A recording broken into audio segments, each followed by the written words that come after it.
চাওয়ালা যদি দেশের প্রধানমন্ত্রী হতে পারে তাহলে আমি কেন পারবো না? একটা ছেলে যে জঞ্জাল সাফ করার কাজ করত আর সে যদি বিশ্বের অন্যতম ক্রিকেটার হয়ে দেখাতে পারে তাহলে আমি কেন পারবো না? একটা মানুষ কোনো ডিগ্রি ছাড়াই শুধুমাত্র পেট্রোল পাম্পে কাজ করে ইন্ডিয়ার বেস্ট বিজনেসম্যান হতে পারে তাহলে আমি কেন পারবো না?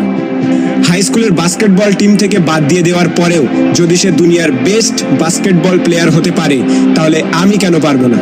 কিছু লোক কলেজ ড্রপ আউট করার পর নিজের কোম্পানিতেই কলেজের টপারদের হায়ার করতে পারে তাহলে আমি কেন পারবো না? এক ব্যক্তি যাকে নিউজ পেপার কোম্পানি চাকরি থেকে বাদ দিয়ে দেয় কারণ তার মধ্যে নাকি ক্রিয়েটিভিটি কম ছিল, আইডিয়া কম ছিল, সেই ব্যক্তিই যদি পরে মিকি মাউসের মতো ক্যারেক্টার ক্রিয়েট করতে পারে তাহলে আমি কেন পারবো না? একটা মানুষ যার গার্লফ্রেন্ড তার সাথে ব্রেকআপ করে নেয় এবং তাকে সমস্ত সোশ্যাল সাইট থেকে ব্লক করে দেয়, কিন্তু সেই ব্যক্তি পরে দুনিয়ার সব থেকে বড় সোশ্যাল নেটওয়ার্কিং সাইট ফেসবুক বানিয়ে দিতে পারে তাহলে আমি কেন পারবো না? এক ব্যক্তি 999 বার ফেল হওয়ার পরেও হার না মেনে 1000 বারের মাথায় বাল্ব আবিষ্কার করতে পারে তাহলে আমি কেন পারবো না? দুবার বিজনেসে ফেল হওয়ার পরে ডিপ্রেশনে গিয়ে পরপর 8 বার ইলেকশনে হেরে গিয়ে 9 বারের মাথায় আমেরিকার প্রেসিডেন্ট হতে পারে তাহলে আমি কেন পারবো না? এক ব্যক্তি যাকে নিজের কোম্পানি থেকে তাড়িয়ে দেওয়ার পরেও যদি অ্যাপেলের মতো কোম্পানি গড়ে তুলতে পারে তাহলে আমি কেন পারবো না?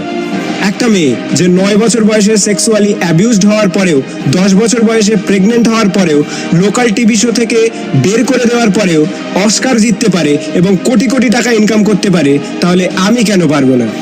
একটা জবলেস মেয়ে যার স্বামী তাকে ডিভোর্স দিয়ে দেয় এবং 3 বছরের বাচ্চাটিকে মানুষ করার দায়িত্বও তার উপরে চলে আসে, ডিপ্রেশনে যাওয়ার পরেও ওয়ার্ল্ডের সব থেকে বিখ্যাত নোভেল সিরিজ অর্থাৎ হ্যারি পটার লিখে ফেলে, যার ফলে সে কোটি কোটি টাকা ইনকাম করছে, তার একদিনের ইনকামে একটি ল্যাম্বরগিনি কেনা যাবে।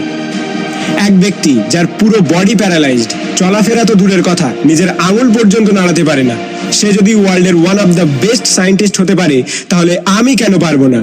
তোমরা সব জিনিসই অ্যাচিভ করতে পারো যেটা তোমরা করতে চাও, যার স্বপ্ন তোমরা দেখো, শুধু তার জন্য একটা আগুন দরকার, একটা স্পার্ক দরকার।